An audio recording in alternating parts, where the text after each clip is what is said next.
우리은행 면접에 또 건쌤이 빠질 수 없는 이유가 있다고 들었습니다. 제가 아무래도 이제 우리은행에서 근무했던 경력이 있기 때문에 또 이제 우리은행 특집인 만큼 제가 또 우리은행 면접을 또 설명드리려고 이 자리에 나왔습니다. 네, 저는 사실 오늘 엄청난 꿀팁을 줄 거라고 기대하고 있는데 기대해도 되는 거죠? 아, 그럼요. 이제 지금 현재 면접 전형이 진행 중이잖아요. 여러분들이 진짜 면접 전형 어떻게 진행되는지 모르겠다 하시는 분들도 있을 거고 네. 그리고 아직까지 우리은행 못 가보신 분들도 우리은행 도대체 면접 전형이 어떻게 진행되나 이런 거 궁금하신 분들도 있을 거 아니에요? 맞아요. 그런 것들 좀 속 시원하게 알려드리는 시간 되도록 만들겠습니다. 네, 네. 지금 건쌤이 말씀해 주셨다시피 현재 면접이 진행 중입니다. 일정 좀 소개해 주실까요? 일단 지금 월요일, 지난주 월요일 10월 19일 월요일부터 1차 면접이 시작이 됐고요. 이제 다음 주 화요일까지 면접 전형이 진행이 될 거예요. 근데 이제 초반에는 이제 일반 직군 계열이 좀 먼저 면접을 보고 있고 후반으로 갈수록 이제 디지털 직군이나 IT 직군이 면접을 따로 보고 있어요. 그래서 네. 동시에 진행되고 있지는 않다라고 생각하시면 될 것 같고 이 면접 전형 이후에 이제 추가로 합격자 발표 이후에 이제 2차 전형이 진행된다 이렇게 생각하시면 될 것 같습니다. 네. 그런데 우리은행 지원자들 사이에서 좀 이슈가 있다고 들었거든요. 어떤 거였을까요? 이제 아무래도 저희가 항상 은행들 같은 경우에는 아니면 대기업 같은 경우에는 채용 공고가 나오기 직전에 좀 학생들 그리고 취준생들을 위해서 채용 설명회 같은 것들을 진행을 하잖아요. 그쵸. 그리고 또 은행들은 아무래도 이런 채용 설명회에서 좀 더 친절한 편에 속해요. 그래서 이번에도 비대면으로 채용 설명회를 진행을 했고 채용 설명회에서 여러 가지 이야기들 중에 면접 전형이 이렇게 나올 거다라는 또 이야기도 해주셨는데요. 뭐 가령 인성 면접, PT 면접, 전략 마케팅 면접 등등 볼 거다라는 얘기를 하셨는데 정작 실제로 면접에 갔는데 그 면접 전형에서 세일즈 면접이라는 것이 추가가 된다든지 코딩 면접이라는 게 추가가 돼서 기존에 채용 설명회에서 설명을 안 했던 부분이 필기 전형 합격 이후에 합격 공고문에서 전형이 이런 것들이 볼 것이다라는 거를 좀 받은 친구들이 충격을 많이 받았어요. 그러니까 이제 필기 전형 이후에 바로 면접을 준비를 했었는데 조금 더 일찍 알려줬으면 세일즈 면접 미리 준비했을 텐데 그쵸. 막 이런 친구들이 많았거든요. 왜냐하면 실제로 필기 전형이 합격자 발표가 지난주에 났어요. 그렇기 때문에 실질적으로 합격자 발표 이후에 연습할 수 있는 시간은 대략 4일, 5일밖에 없었거든요. 그런 분들이 좀 아쉬움이 많지 않았나 이런 게 좀 이슈였다라고 말씀드릴 수 있을 것 같아요. 네. 근데 코딩 면접 이런 거는 갑자기 시키면 할 수가 있나요? 이제 아무래도 디지털 IT 직무를 지원하시는 분들은 기본적으로 손코딩 그리고 혹은 이제 본인이 코딩 테스트 같은 것들은 연습을 미리미리 해놨던 친구들이기 때문에 엄청나게 어려움을 겪지는 않을 거라고 저는 생각을 합니다. 하지만 그럼에도 정말 예상치 못했다라고 생각하시면은 솔직히 말씀드리면 스스로 반성은 해야 된다고 생각을 합니다. 아무래도 IT나 디지털 직군으로 지원하시는 분들은 필기 시험 외에 코딩 테스트를 보는 경우가 되게 많거든요. 실제로 뭐 신한은행이라든지 이런 데들은 애초에 대놓고 코딩 테스트를 본다 그랬기 때문에 은행권에 지원한다라고 하시는 분들은 코딩 테스트 준비를 무조건 하셔야 된다라고 말씀드릴 수 있을 것 같아요. 네. 그러면 상반기 때와 좀 비교를 해보면 달라진 점도 있을까요? 네, 맞습니다. 이제 상반기 때는 이제 직군 중심으로 채용을 했고 이번 하반기에 작년과 동일하게 일반 직군으로 채용을 했어요. 그러다 보니까 자연스럽게 상반기 때는 직군 중심의 면접이 진행됐다라고 생각하시면 될 것 같아요. 물론 이제 우리은행 같은 경우에는 전통적으로 이 두 가지는 항상 같이 갔어요. 2015년부터 지금까지 바뀌지 않았습니다. 인성면접, 역량면접이라고 부르는 인성면접과 PT 면접은 항상 어떤 직군이든지 어떤 면접이든지 계속 함께 갔습니다. 하지만 이번에 봤던 세일즈 면접과는 다르게 이 상반기 때는 IB 자금 중심으로 말씀을 드리면 IB 같은 경우에는 아무래도 여러분들이 좀 이제 해외와 소통할 일이라든지 아니면 좀 스트럭처링 파이낸스 이런 것들을 하게 되면은 영어 같은 것들을 할 줄 알아야 돼서 영어 면접이 있었습니다. 네. 그리고 자금부 같은 경우에는 자금팀으로 지원하게 되면은 아무래도 자금에 대한 이해도가 좀 더 심화돼서 있어야 되기 때문에 심화 PT를 또 주제로 주기도 했어요. 그래서 PT를 2번 하는 경우도 있었습니다. 근데 지금 이번 같은 경우에는 일반 직군을 뽑는다 그랬잖아요. 네. 근데 사실 이 세일즈가 어느 정도 예측은 가능했다라는 말씀을 또 드릴 수 있을 것 같아요. 일반 직군 같은 경우에 채용 설명회에서 더 이상 본사만을 바라는 직원을 뽑진 않겠다라고 인사팀에서 얘기를 했거든요. 이제 사실상 지점에서도 열심히 일하고 지점에서 영업을 잘하는 친구를 뽑겠다는 의지를 미리 말씀을 해주셨어요. 그 얘기인 즉 세일즈 면접이라는 거는 이 일반 직군에서 가장 중요한 영업 역량을 보겠다라는 거겠죠. 그런 부분에 있어서는 크게 뭐 다르진 않았다. 직무 중심으로 뽑은 것은 변함이 없다라고 말씀드릴 수 있을 것 같아요. 네. 그러면은 사실 이 면접들의 난이도는 좀 어땠는지도 궁금해요. 난이도 같은 경우에는 실제 난이도는 평이했다라고 말씀을 드릴 수는 있을 것 같아요. 질문지 자체가 어렵거나 아니면 세일즈 자체가 어려웠던 거는 사실 아닙니다. 근데 문제는 뭐냐면은 이 아무래도 이 코로나 시국에 긴 시간 동안 지원자들을 한 곳에 둘 수도 없을 뿐더러 그렇죠. 또 많은 면접자들이 있기 때문에 시간이 굉장히 타이트했어요. 그래서 같은 질문을 받더라도 준비 시간이 타이트하고 발표 시간이 타이트하고 질의응답 시간이 타이트하다 보니까 내가 이게 잘한 건지 못한 건지도 모르고 나오는 경우도 굉장히 많았고, 실제 PT를 하게 될 경우에도 이거를 이렇게 발표해도 되나 싶기도 하고, 혹은 지금 이 시간을 채웠는지 안 채웠는지도 모르고 배꼽시계에 의지한 채 그냥 발표하는 경우도 있었다고 합니다. 그런 부분들은 조금은 아쉬운 부분이 아닐까 싶습니다. 네, 사실 시간이 길면 그래도 실수를 좀 많이 할 기회가 생기거든요. 근데 네, 그런 맞습니다. 부분이 좀 부족하지 않았을까라는 생각도 듭니다. 또 자율복장으로 오라고 안내를 했다고 하는데 진짜 자율로 입고 갔을지 궁금한데요. 이거 아나운서분들께서는 자율복장으로 입고 오라 그러면 어떻게 입고 가실 거예요? 가장 예쁜 옷. 이게 아끼는 제일 옷. 어려운 것 같아요, 진짜로. 네. 정말 제일 어렵잖아요. 네. 근데 취준생들도 진짜 어려워해요. 네. 근데 요즘 트렌드 자체가 만약에 정장을 싫어하면요, 자율복장을 입고 오세요. 정장 금지라고 써놓습니다. 그런 경우에는 진짜 이쁜 옷, 여러분들이 제일 돋보일 수 있는 옷을 입고 가면 되겠지만, 자율복장에는 정장이 포함되겠죠. 그쵸. 뭐 정장을 금지하는 얘기가 없으면은. 사실 그래서 많은 지원자들이 눈치 싸움을 하다가 그래도 또 TPO라는 게 있으니 내가 어느 정도의 좀 어필을 해야겠다 싶어서 월요일부터 첫 단추를 끼는 친구들이 많은 수가 정장을 입고 갔어요. 그리고 그게 소문이 나니까 지금 면접 전형 내내 정장을 입고 가시는 분들이 90%가 넘어가는. 그래서 사실상 지금은 면접에 정장 입고 가고 있다라고 얘기할 수 있을 것 같습니다. 네. 자율복장이긴 한데 거의 다 정장을 입는다. 그렇죠. 자율복에 정장도 포함은 되긴 되잖아요. 그렇죠.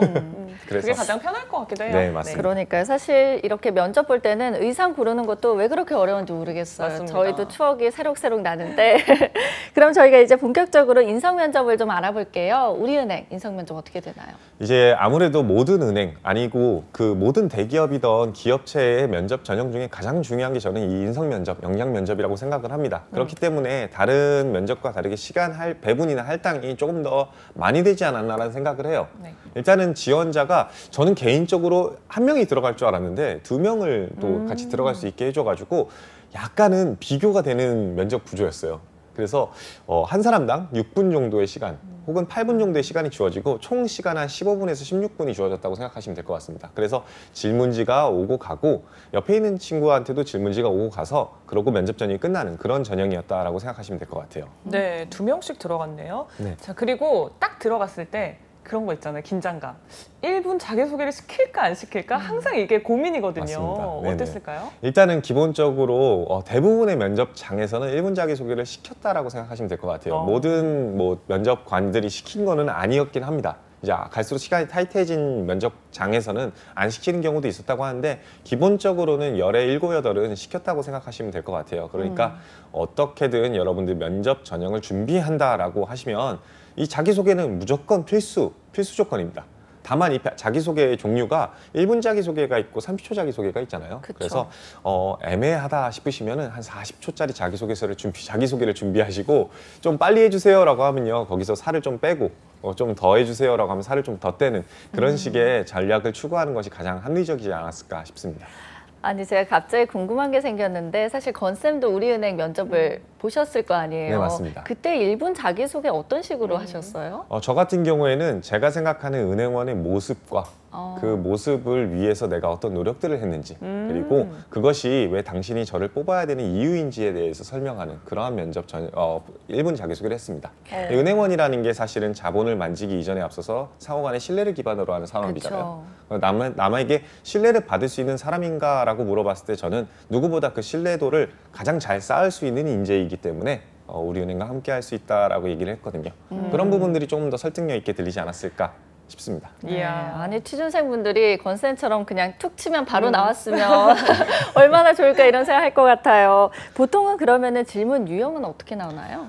저는 개인적으로 이제 상반기 같은 경우에는 자기소개서 기반으로 나왔기 때문에 많은 친구들한테 자기소개서를 좀 더 많이 숙지해가라라고 얘기를 했는데 아무래도 시간 관계상 그랬는지 모르겠지만 자기소개서 기반보다는 실제로 그냥 여러분들이 알고 있는 흔히 하는 경험 질문이라든지 NCS 질문 혹은 생각 질문 중심으로 물어보는 경우가 대부분이었다라고 하네요.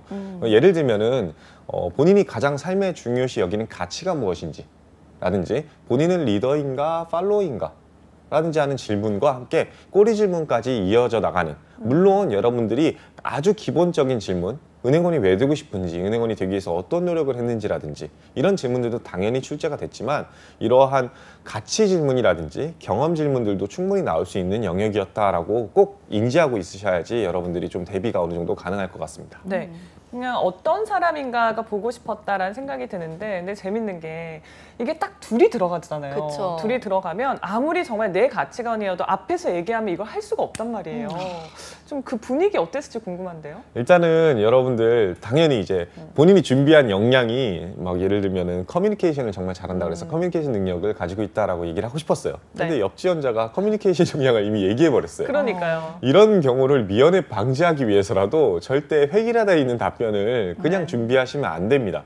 만약에 획일화되어 있는 답변을 준비했다라고 할지라도 저는 그런 지원자들한테 팁을 주는 게 뭐냐면은 거기에 플러스 알파를 얘기하라고 합니다. 그러니까 옆 지원자만큼 저도 옆 지원자를 근데 굳이 낮출 필요는 없겠죠. 그렇죠. 네, 옆 지원자를 간혹 가다가 낮추면서 자신을 돋보이게 만드는 지원자들이 있는데 그거는 인성 면접에서 굉장히 마이너스 요인이에요. 네. 둘 중에 누가 더 대단해요? 라고 했을 때 이 친구는 대단하지 않다. 내가 대단하다라고 얘기하는 친구와 이 친구도 물론 대단한데 나는 거기에 이런 역량까지 더 있기 때문에 조금 더 기여할 수 있는 부분이 있지 않을까라고 얘기하는 친구들이 있어요. 그래서 후자처럼 얘기해야 되는데 방금 말씀드렸던 커뮤니케이션 능력을 예를 들면 옆에 지원자가 커뮤니케이션 능력을 얘기했다고 내가 준비한 게 같은 역량이라 할지라도 옆 지원자만큼 저도 커뮤니케이션을 잘할 수 있습니다 라고 얘기를 하며 물론 거기에 가장 중요한 것은 상대방의 이야기를 잘 듣는 거가 중심이라고 생각한다 라고 하면서 플러스 알파 요소인 경청 능력도 함께 보여주는 거, 그런 식으로 조금 상황에 맞게 상황 대처 능력을 보여주시는 게 훨씬 더 좋은 면접 답변이었을 겁니다. 그러면 혹시 인성 면접을 준비하는 분들에게 팁 같은 게 있을까요? 항상 그렇듯이 이제 여러분들한테 은행뿐만 아니라 어느 직무를 지원하더라도 꼭 물어보는 질문이 있어요. 은행이라고 치면은 여러분들은 은행원이 왜 되고 싶은가요에 대한 질문입니다. 그래서 여러분들은 어떤 기업을 지원할 때 기업 지원 동기부터 잡는 경우가 굉장히 많은데 기업 지원 동기부터 잡지 마시고 나는 왜 은행원이 되고 싶은가? 예를 들면은 우리 직업방송에서 직업방송을 오고 싶은 이유를 얘기할 때 직업방송을 오고 싶은 이유부터 잡지 말고 왜 나는 아나운서가 되고 싶은가부터 잡으셔야 돼요. 그리고 그것을 왜 우리은행에서 하고 싶은가, 그것을 왜 직업방송에서 하고 싶은가로 귀결되는 하나의 흐름을 만들어 가시는 그 구조가 가장 중요합니다. 그 구조를 잡게 됐을 때 그것을 위한 노력과 앞으로 들어와서 하고 싶은 일들과 역할까지도 여러분들의 모습을 어느 정도 구체화시킬 수가 있거든요. 그런 구체화되어 있는 작업이 나오고 나면 자연스럽게 여러분들이 가장 어필하고 싶은 능력이나 경험들이라든지 취미라든지 장단 같은 것들이 어느 정도 잡힐 거라고 저는 생각합니다. 그렇기 때문에 여러분들 지원 동기, 입사업 후보, 그리고 직무를 위한 노력, 이것부터 일단 잡으시고 그와 파생되어 있는 경험들을 후발주자로 잡으시는 것을 추천드립니다. 네, 좋습니다. 자, 이렇게 인성 면접 확인해 봤고요. 다음은 PT 면접인데 이번에 난이도 좀 어땠을까요? 일단 난이도는 항상 그렇듯이 쉽습니다. 근데 우리은행은 이제 2016년 정도까지만 하더라도 이 PT 면접에서 주제가요 정말 더 쉬웠어요.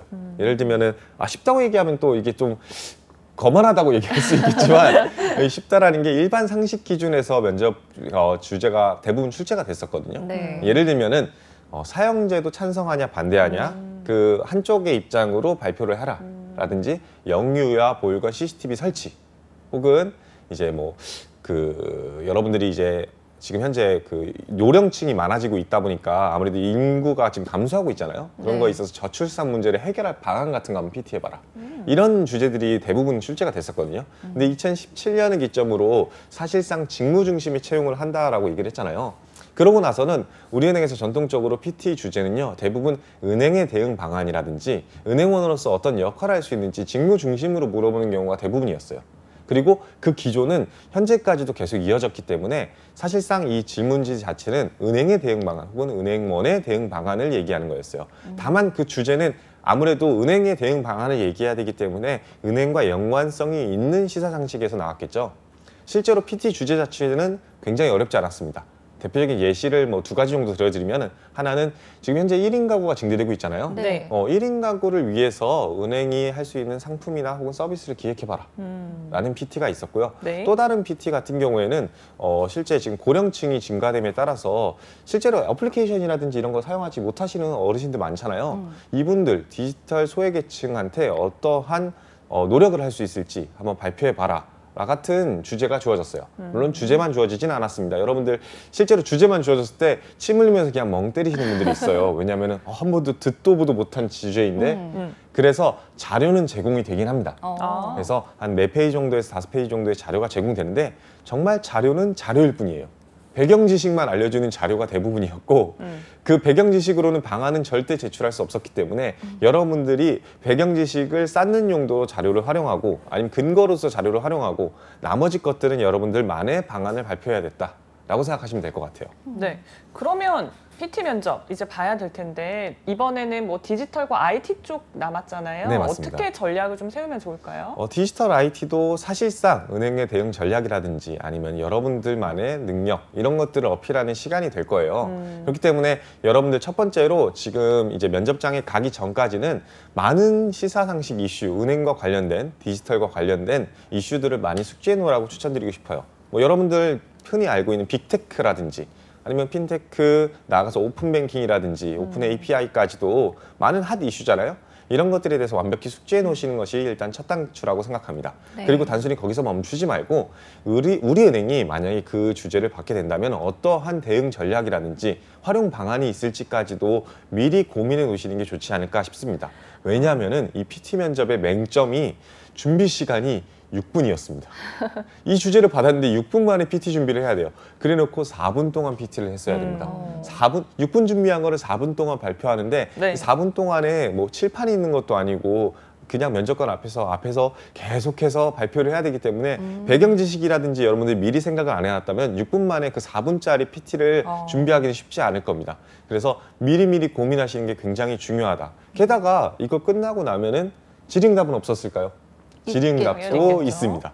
그렇기 때문에 여러분들이 지식이 많으면 많을수록 상식이 더하면 더할수록 그리고 은행에 대해서 고민을 많이 해보셨으면 해보셨을수록 PT 면접은 쉬워지니까 이런 부분들 중점으로 준비하시는 것이 가장 합리적이지 않을까 싶습니다. 네. 아니 건쌤 얘기 들어보니까 정말 공부에는 끝이 없다 이런 생각이 드는데 사실 뭐 은행과 관련해서 자꾸 생각을 하는 그런 연습을 해보면 좀 도움이 될 것 같아요. 그렇죠? 네, 맞습니다. 이게 여러분들 그냥 단순히 아는 거에서 끝나지 마세요. 빅테크 해가지고 구글, 네이버, 카카오 이런 데가 아무래도 이제 금융산업으로 진출한데 그렇구나에서 끝나면은 절대 발표가 이루어질 수 없어요.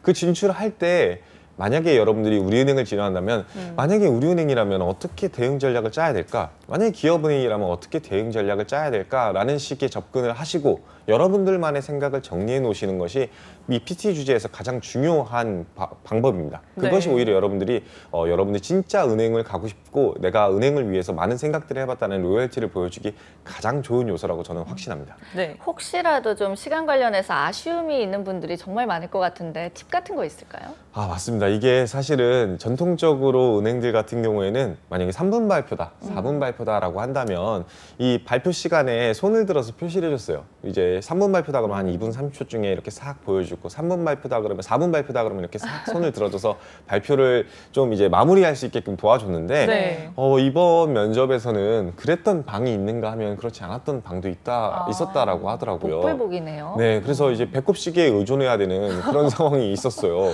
어떻게 알겠어요? 이런 부분들 사실은 엄밀히 따지면은 만약에 알려주지 않았다라고 한다면은 그 시간 데드라인이라든지 그런 것들을 지키지 못했다고 해서 감점 요소가 엄청 크다라는 것을 의미하지는 않습니다. 그래서 네. 일단은 걱정을 많이 하시지 마시고요. 여러분들만의 어투라든지 말의 속도라는 게 있잖아요. 내가 본론을 한 2개 정도 이야기했을 때 이 정도 시간이 흐른다라는 것을 PTA 연습을 많이 하다 보면 스스로 많이 느끼거든요. 그런 부분들을 미리 좀 스터디가 됐던 여러분 혼자서 연습하는 시간이 됐던 연습을 하셔서 내가 발언을 이 정도 하면 이 정도 시간이 흐르는구나라고 스스로 조금 인지하시는 것도 굉장히 좋은 팁이라고 저는 생각합니다. 네, 저도 예전에 그 면접 봤던 기억이 납니다. 앞에 너무 엄하게 표정을 짓고 계신 면접관이 계셔서 저도 막 떨었거든요. 그래서 조금만 친절하게 웃어주고 맞아요. 손을 내밀어 주시면 훨씬 더 저의 역량을 좀 보여줄 수 있을 거라는 그런 생각이 맞습니다. 드네요. 네, 자 그러면 이제 다음 은행 면접의 또 꽃입니다. 세일즈 면접은 어떻게 진행이 됐을까요? 이 세일즈 면접 사실은 왜 이번에 처음으로 등장했냐라고 생각하실지 모르겠는데 사실은 2017년도까지만 하더라도 이 세일즈 면접은 존재했었습니다. 우리은행에서 계속 진행을 했었고요. 2018년이나 19년도에 그러면 없어진 거 아니냐라고 생각하실지 모르겠지만 이게 전략 마케팅 면접이라고 해가지고 이름이 약간 바뀌고 개인 단위 면접에서 팀 단위 면접으로 바뀌었다라고 생각하시면 될 것 같아요. 당시에는 이제 혼자서 하는 게 아니라 우리 팀 A팀이 있고 B팀이 있어요. 그래서 A팀과 B팀이 면접관을 대상으로 자신들을 어필하는 시간이었습니다. 그러니까 사실상 세일즈 면접이었죠. 그쵸. 우리의 상품을 팔아라. 우리가 선택받게끔 해라. 근데 그게 팀 단위 면접이었는데 이제 또 코로나가 있고 이러다 보니까 팀 단위 면접으로 진행할 수가 없잖아요. 그래서 개인 단위 면접으로 그냥 변형이 다시 원래대로 돌아왔다라고 생각하시면 될 것 같아요. 네. 그래서 이미 전략 마케팅 면접을 경험해 보셨던 분들이나 그거와 관련된 정보를 알고 계신 분들이라고 한다면 이 세일즈 면접에서 대응 방식이나 방법이 크게 다르지 않다라고 생각하시면 좋을 것 같아요. 이걸 다만 혼자서 한다라고 생각하시면 될 것 같고 실제 전통적으로는 이 면접관들한테 상품을 파는 거였는데 이번 세일즈 면접은요 면접자들끼리 사고 팔라라고 했어요. 그렇기 때문에 이런 부분들은 솔직히 조금 유리하지 않았을까 싶습니다. 왜냐면은 제가 잘 사주려면, 잘 팔려면 상대방 거를 일단 잘 사줘야 되거든요. 그래서 서로 친절의 끝을 달리는 서로 면접 전형에서 이제 빌런이 되지 않는 그런 면접이었다고 해요. 그래서 굉장히 모든 면접자들이 세일즈 면접은 좀 무난무난하게 끝났다라고 합니다. 그래서 이런 부분들은 여러분들이 크게 걱정하지 않으셔도 될 것 같아요. 다만 이 상품을 판매하는 그 제품이 일반 상품들, 예를 들면 기업은행 같은 경우에는 뭐 카메라를 팔아라, 냉장고를 팔아라 같은 일반 상품들을 얘기를 보통 하는데 우리은행은 여태까지 계속 단 한 번도 새로운 상품을 팔라라는 경우는 없었고 은행 자체 상품을 팔라고 하는 경우가 대부분이었어요. 그래서 이번에도 체크카드라든지 적금이라든지 이런 걸 팔라고 했는데 여러분들 체크카드, 적금, 상품 자료는 주어지니까 이거 미리 다 외워가야 되나 라는 생각은 걱정하지 마시고요. 어떻게 하면은 옆에 지원자와 쿵짝을 잘 맞출까? 어떻게 하면은 내가 실제 영업점에서 일을 하게 될 때 은행원으로서의 모습을 간접적으로 잘 보여줄 수 있을까? 은행원은 어떤 식으로 세일즈를 할까? 이거를 고민을 많이 해보시고 가시면 정말 도움이 많이 될 거라 저는 생각합니다. 네, 뭐 일종의 롤플레이가 아닐까 싶은데 그러면은 그 상황에서 좀 어떻게 대처하면 좋을까요? 일단은 여러분들 대부분 면접자들이 흔히 하는 실수가 너무 긴장을 많이 해서 상품의 좋은 점만을 계속 노출합니다. 일단은 우리 실제로 은행에 갔을 때 고객들이랑 대화하는 방식은 어떤가요? 듣고 네, 그쵸. 듣고 궁금한 게 뭔지 물어보겠죠. 정답입니다. 그러네요. 궁금한 게 뭔지 물어보고 듣고 일단은 이야기를 주고받죠. 근데 대부분의 지원자들은 긴장을 많이 하다니까 듣는 걸 까먹습니다. 안녕하세요 고객님. 네, 이 상품 진짜 좋은데요. 이 상품은요 이 할인도 되고요. 어디 가면요 포인트도 쌓이고요. 연회비도 없고요. 너무 좋아요. 사세요. 사실 이거는요 여러분들 강매죠. 그러네요. 여러분들 흔히 자기소개서에다는 저는 공감 능력이 뛰어난 사람입니다. 저는 소통 능력이 좋은 사람입니다. 저는 경청을 잘하는 사람입니다. 라고 얘기하는데 정작 세일즈 면접에서는 공감과 소통을 전혀 안 합니다. 그래서 여러분들 처음부터 하시는 가장 좋은 전략은요. 은행원스럽게 판매를 이어가세요. 일단은 상품을 판매하기 전에 앞서서 고객의 특징을 완벽히 숙지하는 자세를 보여주는 게 제일 중요하지 않겠습니까? 어떤 것 때문에 오셨어요? 네, 어떤 걸 도와드릴까요? 그 다음에 그러한 도움에서 어떤 부분들이 고객한테 제일 중요한지 혹시 뭐 그러면 카드 사러 오셨다고 하는데 그럼 카드 중에 할인 혜택이 중요하세요? 포인트가 중요하세요? 연회비가 좀 싼 게 중요하신가요? 비싼 것도 괜찮으신가요? 연회비가 비쌀수록 좀 더 많은 상품이나 다양한 혜택을 드릴 수 있습니다. 라고 하는 좀 대화를 고객 입장, 고객 지향적으로 보여주신 태도가 가장 중요하지 않을까 싶습니다. 그렇게 파악한 고객의 특징을 바탕으로 이 상품의 특징과 연결하는 그러한 절차를 보여주시는 것이 아무래도 합리적인 판매 전략이 되겠죠. 그냥 무작정 이 상품 좋으니까 사세요라는 거는 여러분들 은행원이 아닙니다. 한번 꼭 고민해 보셨으면 좋겠습니다. 네. 아, 저 같은 고객을 만나셔야 되는데. 왜요? 저 좋다 그러면 또 다 사거든요. 아, 그래요? 이렇게 팔랑귀여가지고. 잘 팔았다고 해서 어쨌든 시험을 꼭 잘 본 건 아니라는 말씀이신 것 네, 같습니다. 자, 이렇게 열심히 지원자들이 최선을 다하고 있는데 면접관들은 이때 뭘 하고 있을까요?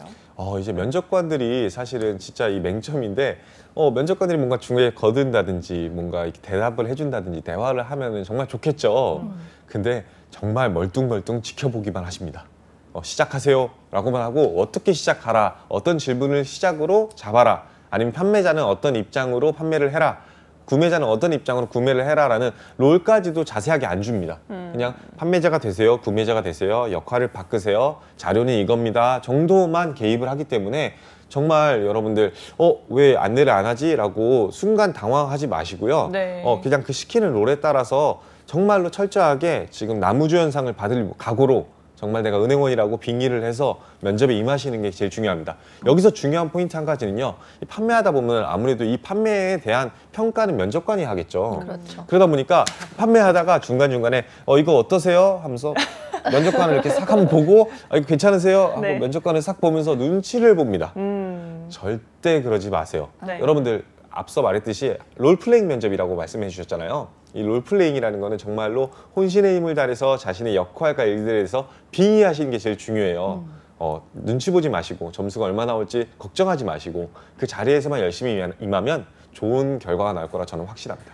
네, 정말 뭐 상황에 몰입해서 최선을 다하는 게 가장 좋지 않을까라는 생각이 드네요. 저희 지금 우리은행 면접 알아보고 있는데 혹시 다른 은행들도 하반기 공채가 좀 있을까요? 네, 이제 아직까지 농협은행 같은 경우에는 서류 전형에 이제 합격자 케이스가 안 떴고, 그리고 뭐 필기 전형도 아직 진행이 안 된 기관입니다. 그렇기 네. 때문에 여러분들 뭐 기회가 이것뿐이라라고 생각하지 마시고 계속해서 준비를 하셔야 되고, 기업은행까지도 지금 사실은 아예 채용 공고까지 안 올라왔죠. 이 기회들은 충분히 열려 있다고 생각을 해요.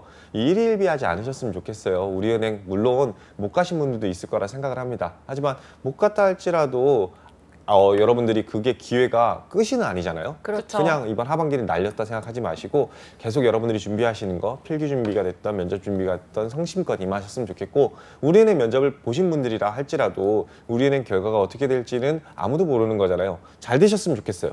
하지만 우리는 항상 리스크 관리에 철저해야 됩니다. 다른 은행들도 면접을 보셔야 되기 때문에 그런 부분들 꼭 성심성의껏 준비하셨으면 좋겠습니다. 네, 서류, 필기 지나고 이제 면접입니다. 아마 이 순간에도 준비를 하고 계실 것 같은데 선배로서 한마디 좀 조언을, 따뜻한 조언 해주시죠.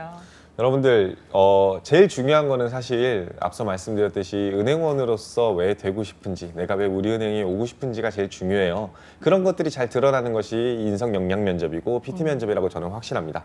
그래서 여러분들 아직까지도 내가 왜 은행원이 되고 싶은지, 혹은 내가 IT를 왜 하고 싶은지, 그 IT를 왜 은행에서 하고 싶은지에 대한 고민이 아직까지 자리가 안 잡혀 있다라고 한다면 그것부터 고민을 완료하셨으면 좋겠습니다. 이후에 그런 것들이 완료됐다라고 한다면은 PT 면접이랑 인성 면접들, 제가 말씀드렸던 그런 시사상식이라든지 다른 역량들 기반으로 해가지고 여러분들이 면접을 준비하셨으면 좋겠습니다. 그리고 세일즈 면접 같은 경우는 여러분들 지금 면접자들끼리 사고 팔잖아요. 너무 걱정하지 마시고요. IT나 디지털 같은 경우에는 아무래도 세일즈 면접 대신에 코딩 테스트를 보잖아요.